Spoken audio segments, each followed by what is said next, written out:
नमस्कार। हम हैं आदित्य और सौम्या। और आपका स्वागत है घटना चक्र के इस नए और ज्ञानवर्धक सफर में। Welcome to the deep dive. We're looking at something pretty current today. You might have seen news about the National One District One Product or ODOP 2024 awards ceremony that was just last month, July 2025, in New Delhi. India's Union Minister of Commerce and Industry, Shri Piyush Goyal, was presiding, so maybe you've come across ODOP products or heard the name. Anyway, today we're doing a deep dive into this ODOP scheme. The idea is to really unpack it. It's all about giving a boost to traditional products from all corners of India. We're using a document called One District, One Product, Scheme and Objectives, Exila Ek Utpad Yojana Uddesha in Hindi as our guide. It should help us clarify, well, everything from where it started, which is quite interesting, to what it aims to do and the impact it's having. Exactly. Our mission here really is to cut through any confusion. We want to give you a clear, comprehensive picture of what ODOP actually is, where it popped up from, and why it's frankly becoming so important for India's local economies and its global footprint too. Get ready to explore sort of the heart of India's amazing craft diversity and see how local identity is really shaping national ambition. Okay, so to get right to the core, what would you say is the main goal, the big objective of the ODP scheme? What's it fundamentally trying to achieve? At its heart, it's about getting global recognition for the unique traditional products from every single district in India. But it's more than just, listing things. The real insight, I think, is how ODP tackles the problem of, well, fragmented local production. By focusing effort on one key product per district, it helps build a more concentrated value chain. Yeah. That makes it easier to, say, standardize quality and crucially tap into larger markets. Right. So concentration is key. And when we talk about these unique products, are there examples from the source that really make this tangible, bring it to life? Oh, absolutely. It's not abstract at all when you think about specifics, like the incredible silk saris from Varanasi.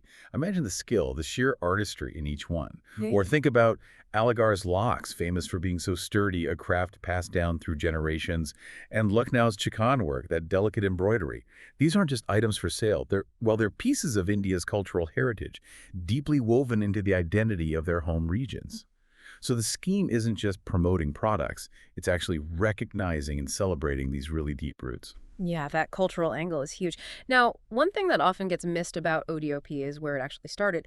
It's this massive national program now, sure, but it actually began at the state level. It was the Uttar Pradesh government under Chief Minister Yogi Adityanath back in 2018. Quite a different origin story than many people might assume, I think. That's a really crucial point. And it begs the question, doesn't it? How did a state-level initiative, led entirely by a state government initially, manage to get such traction and then, scale up to the national level?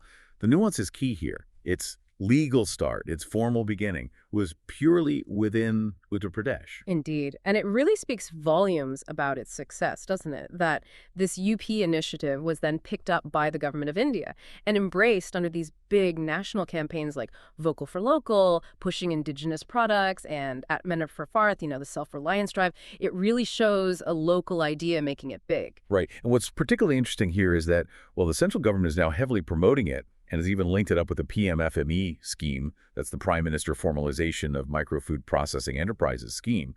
Its actual legal beginning was at the state level. It's a powerful example, really, of a successful state model being spotted for its potential and then scaled up nationally. It shows a kind of collaborative and practical approach to economic development. Okay, so moving on from the origins. Let's talk about the scale now, because ODOP today is huge. It's identified over 1,200 unique products from more than 750 districts across India. What does that kind of sheer breadth tell you?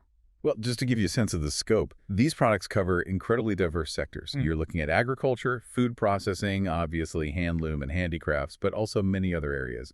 If you connect that to the bigger picture, this initiative is fundamentally about harnessing the unique economic potential lying dormant, perhaps, in every single district.